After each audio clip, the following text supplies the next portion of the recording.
today's video guys ay gagawa po ako ng isang quick duck design balloon guys. So ito po ay isang duck. Ito guys yung ating gagawin. At ito po isang standing duck.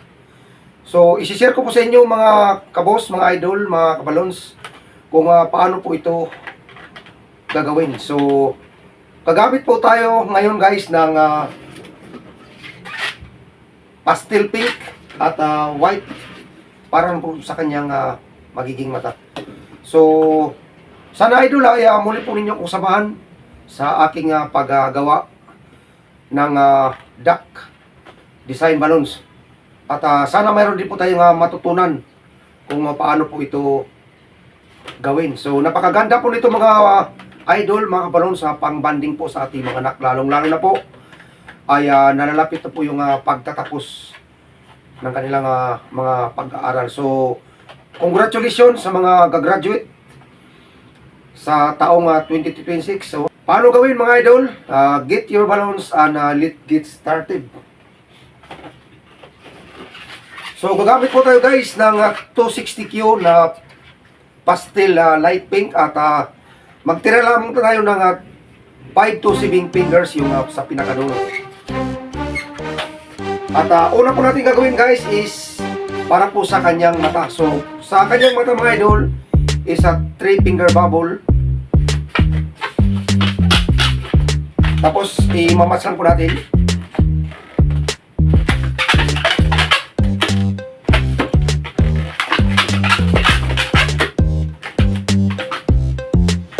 So yan po siya mga idol. So i-ulik lang po natin to.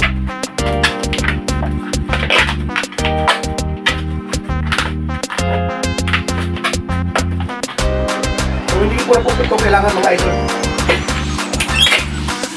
Tabi lang natin yung scrap guys, magagamit pa natin yan pag mayroon tayong gagawin yung para sa mga mata.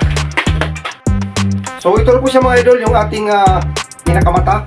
At tayo po ay magsisimula sa kanyang head part. So let's start guys. So una guys is i-look natin to. So napakadali lang ito mga idol, napakasimple. Dito pa natin dito.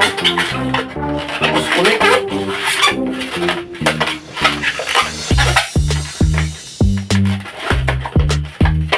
So ito po yung kanyang magiging ulo mga idol. So next guys is gagawa po tayo dito ng kanyang liig. Wala na po yung bubble.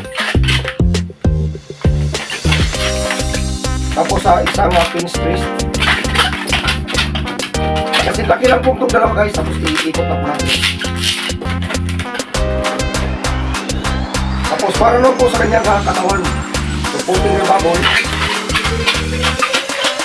Tapos isang pin twist.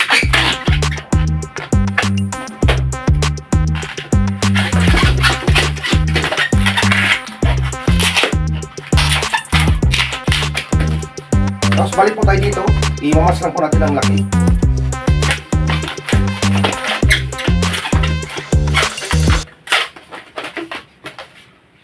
Tapos baba tayo dito guys, same size. Tapos sa 2 finger bubble. Tapos kunin po natin dito mga idol sa twist niya.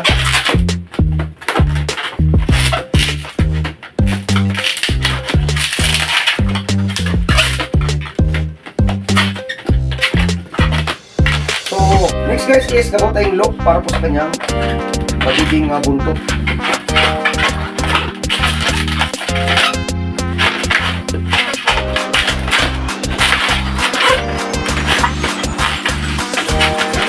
So hindi lang ito kailangan mga idol. Ikot lang natin. Tapos tapo lang natin yung excess dito sa kanyang katawan. Ito mga idol, pwede natin itong dito sa ibaba. Ganyan. O ganito. So, depende po na po yan sa atin kung saan po natin gusto siyang i-twist to. So, next mga idol is para po sa kanyang tuka at saka yung sa dito sa may gilid, sa may kanyang pinaka-tip. So, mga idol is gagawa tayo ng 4 finger loop. Ito po para sa kanyang magiging tuka.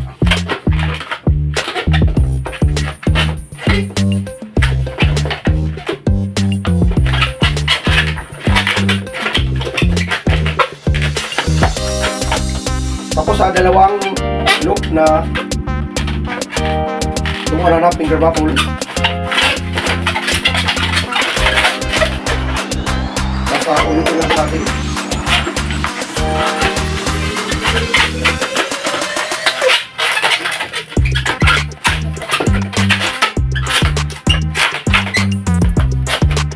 So ganito yung kanyang magiging forma mga idol. So ilot lang po natin para magkaroon siya ng butas dito. Kasi hindi ko na po ito kailangan mga idol.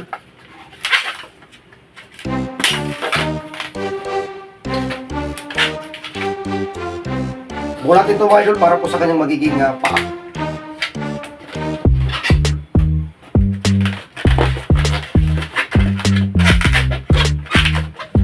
So sunod mga idol is i-connect po natin ito dito sa kanyang liig.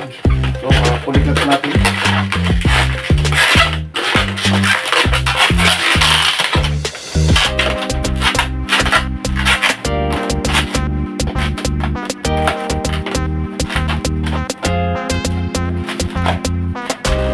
So ganyan po yung kanyang magiging forma mga kabalot. Susunod guys is yung kanyang paa.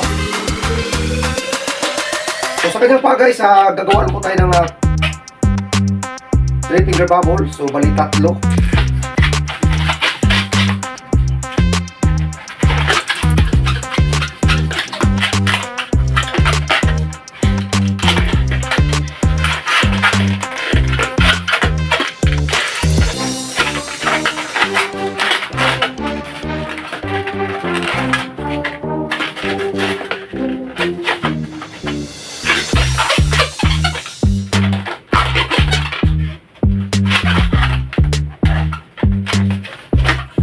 Ulit natin dito.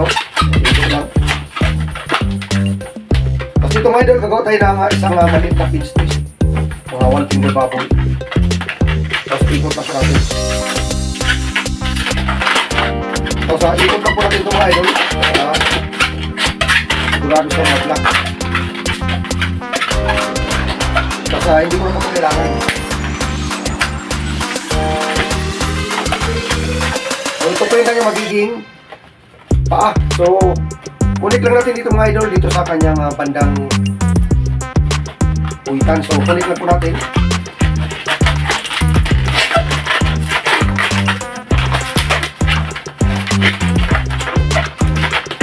Kunting ayos.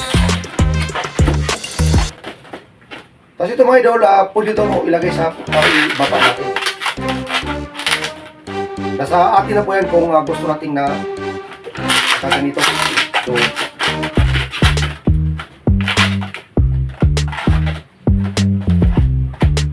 So ayan po mga kabalons, mga idol, ang ating napakabilis lang gawin na isang duck. So, ito mga idol ay isang standing duck. So ito po yung ating isang ginawa. So magkaiba po sila ng posisyon ng bandang wait mga idol. So ito ay nakababa, ito naman ay nakataas. So ang kulang na lang po dito mga idol is markings, no? Gagamit po tayo ng pen para dito sa kanyang magiging mata. So yun guys, ang aking katatapos lang gawin na duck standing balloon. So napakaganda niya mga idol, pang banding po sa ating mga anak, lalong-lalo na ay nasa bakasyon na po sila. So sana mga idol ay inyo po itong nasundan, inyong nagustuhan yung aking paraan ng paggawa. So napakadali lang itong gawin mga idol, at kung bago lang po kayo dito mga idol sa aking YouTube channel, huwag niyo po kalimutan mga idol mag-subscribe, mag-share at mag-comment mga idol, para malaman po natin kung hanggang saan po tayo nakarating dito sa ating mga ginagawang balloon na tutorial video. So hanggang dito na lang mga idol, at sana ay inyo po itong nagustuhan ang ating duck standing balloons. So yun lang mga guys, at isang magandang umaga po sa ating